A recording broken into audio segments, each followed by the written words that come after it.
Right-wingers online love to pitch themselves as victims, saying that Twitter is censoring them, YouTube is censoring them, GoFundMe and crowdsourcing platforms are censoring them, but above all, Facebook is definitely censoring them.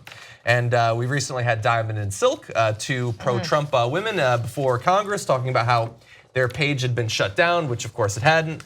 That their reach had been cut, which of course it hadn't. We have all the actual data on these things, but they've been saying it, and they've been saying it for years, and unfortunately, their whining, as it so often does, has worked.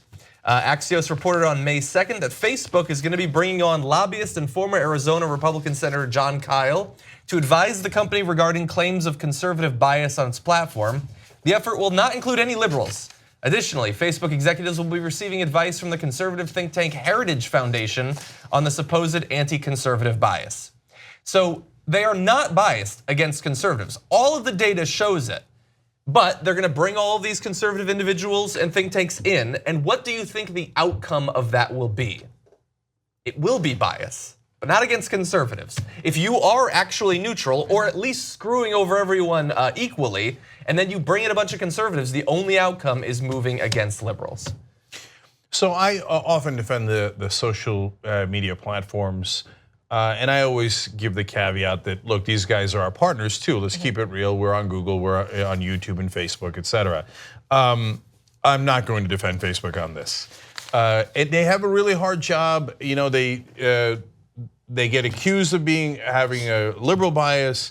They bring in conservatives to help them figure out what the truth is, and they're like, oh, these guys, that's messed up, we can't do that. All right, fine, we can't use humans, so we'll go to an algorithm. They use an algorithm, and then fake news pops up, and then they get criticized for fake news, and they're like, oh, right. So that's the background, and that's as much of a defense as I'll give them. Having said that, no, you're buying into the oldest trick in the book, and you are actually very much pro-conservative. I know that might blow your mind, and Zuckerberg says that Silicon Valley is, quote, extremely left-leaning place. No, it's not. Let's be clear about that. You've got to separate out the two sides, social issues and economic issues. On social issues, I agree. Silicon Valley is liberal. They don't hate black people because they're black.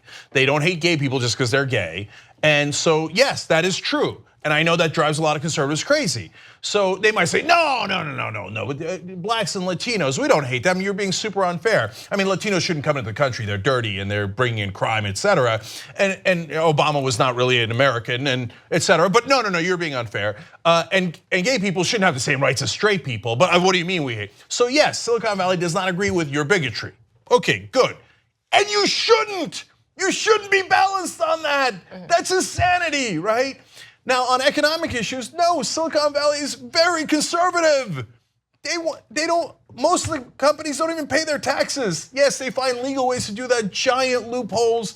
They go over to the Netherlands, they go to Ireland, they go to the Cayman Islands, and they push for tax cuts. So saying, oh golly gee, we're all liberals. No, you're not. When it comes to economic issues, you're not remotely liberal.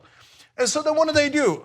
In this case, they hired a lobbyist, Jon Kyl, who, by the way, is known as a guy who makes up facts. He was a senator from Arizona. That doesn't mean that he's legitimate.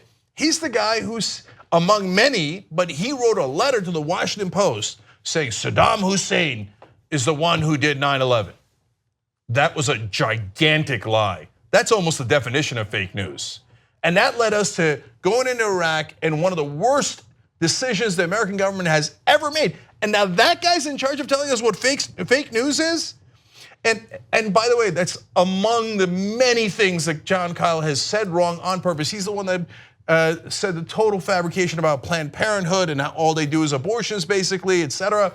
Stephen Colbert made fun of him famously for that comment, and the list goes on and on. But the thing that drives me crazy is they only hired a conservative.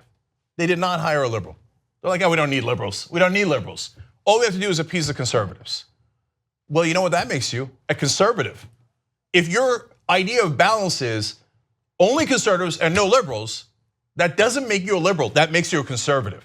So they will discriminate against liberals. They do it all the time, and by the way, one of the things, the main thing that they're gonna do is they're going to say, CNN yelled at us. So CNN is legitimate and trustworthy. New York Times, Washington Post, legitimate and trustworthy. John Kyle says Breitbart and all these insane jackasses on the right who lie nonstop, they're legitimate because conservatives yelled at us.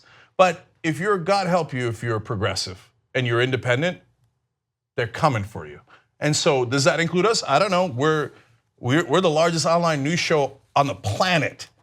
So maybe they'll go, okay, that's fine. Or maybe they'll go, I don't know, John Kyle told me to kill off your show, and maybe we survive because we're so large. But everyone that isn't as large as us, you're in a world of trouble, man.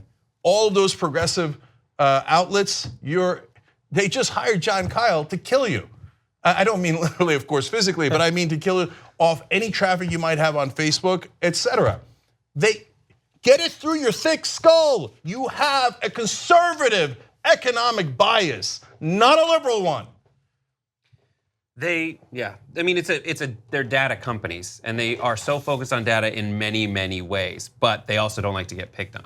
They're still like, I went to school a lot of them. Like, you're still kind of nerds, and they don't like to get picked on. They're like, oh my God, someone's picking on me, and then the bullies are doing that to them, and they're like, all right, fine, here's a room.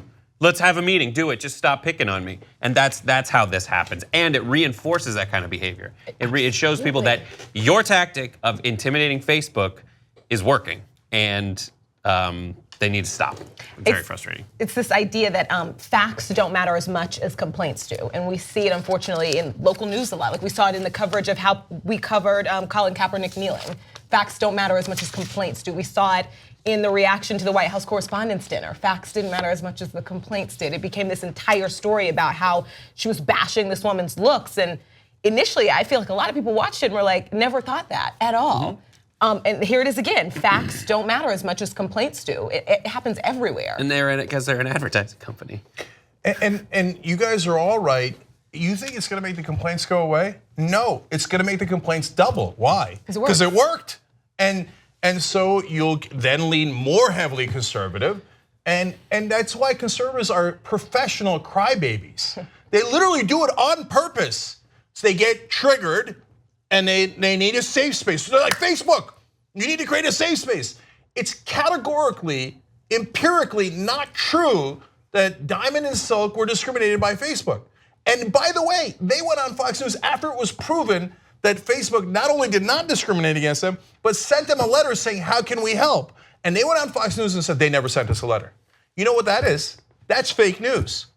And what are you going to do? You're now going to reward that fake news because you don't want to be bullied and Ted Cruz yelled at you. Fine, I'm now yelling at you. You guys are conservative and you discriminate against progressives all the time. And so, look, you're pushing and pushing and pushing. The great majority of the people online, and certainly among the young, who are very progressive, you keep pushing them away, saying we're a giant conservative corporation who doesn't give a damn about you. All we're ever going to do is look out for conservatives. We're never going to look out for progressives. I'm going to guess that that's not a winning business strategy when 80% of the young are progressives. But good luck with that, Mark. 2 easy ways to follow the Young Turks. One is hit the subscribe button down below, then you're a TYT subscriber. And second is ring the bell.